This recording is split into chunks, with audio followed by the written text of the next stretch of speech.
Today, we're talking about a street food evolution. Each chef creates a dish based on their best street food memories. Miyoko makes spicy miso ramen. Tony cracks the code to make one of her childhood favorites, a torta de chechi.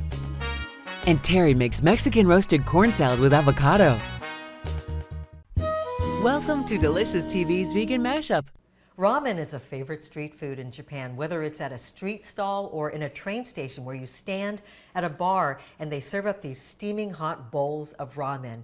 Traditionally, there's three different kinds of ramen. There's shio ramen, which is a broth that's made with salt, and then there's shoyu ramen that's seasoned with soy sauce, and finally, miso ramen, which is a miso-based broth, and that's what we're going to make today, a spicy version of miso ramen.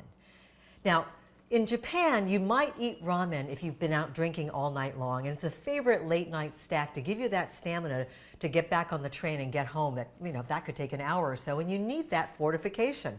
All right, we're going to walk over here, and I'm going to start out by making a char siu portobello. Char siu is an Asian-style barbecue sauce, and we're going to coat some portobello mushrooms with that and bake it for about an hour. Now, it's something you can do way ahead of time, a week ahead of time, and have your portobello mushroom ready to be thinly sliced to put inside sandwiches, tossed with pasta or rice, or on top of your delicious steaming hot ramen.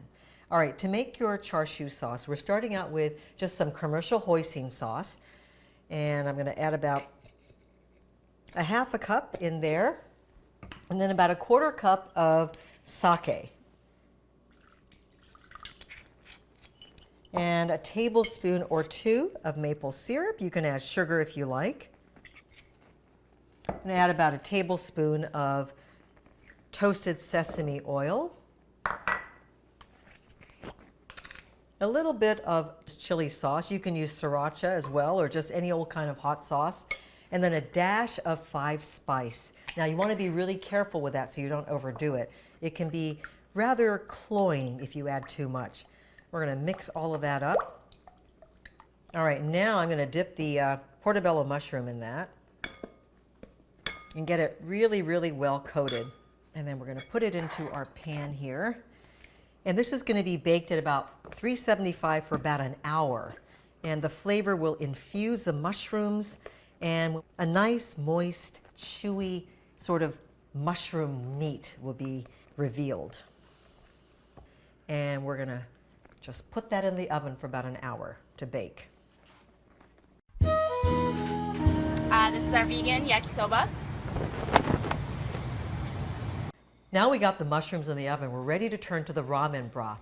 What I have here in this pot is about 6 cups of vegetable broth. Now, this is homemade, but you can use anything you want, whether it's vegetable bouillon or a veggie base or good old homemade broth. So I've got that in there, and we're going to flavor that with a lot of garlic. So got my little garlic rock there, which kind of smashes the garlic and gets it releases all of the good flavors and juices. And now we're just going to mince that up as finely as we can. You can get as much garlic in there as you want. I've got about 6 big cloves here, but go for more if you like. I'm going to be noshing on some delicious ramen soon.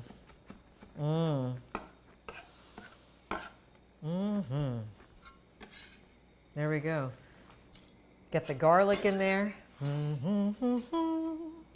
right, I'm going to add a dash of soy sauce and a tablespoon or 2 of sake.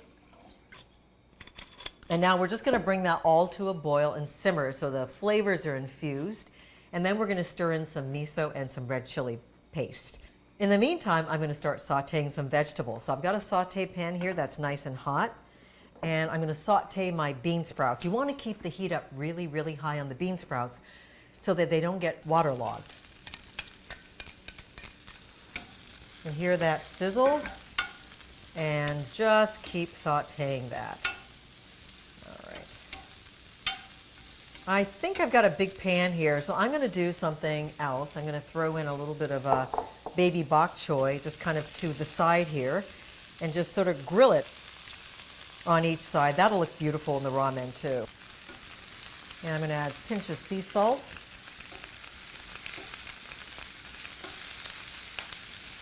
When you want to enjoy ramen at home, it doesn't matter if you use fresh noodles or dry noodles. Just make sure that they don't contain any eggs. So I've got two different kinds here, fresh and dry. We'll do the fresh today. These cook up, of course, in about 1 or 2 minutes, so you want to make sure you definitely do not overcook them. The dry ones, of course, take longer, so read the package instructions to make sure you cook them properly. And let's just keep that sizzle going.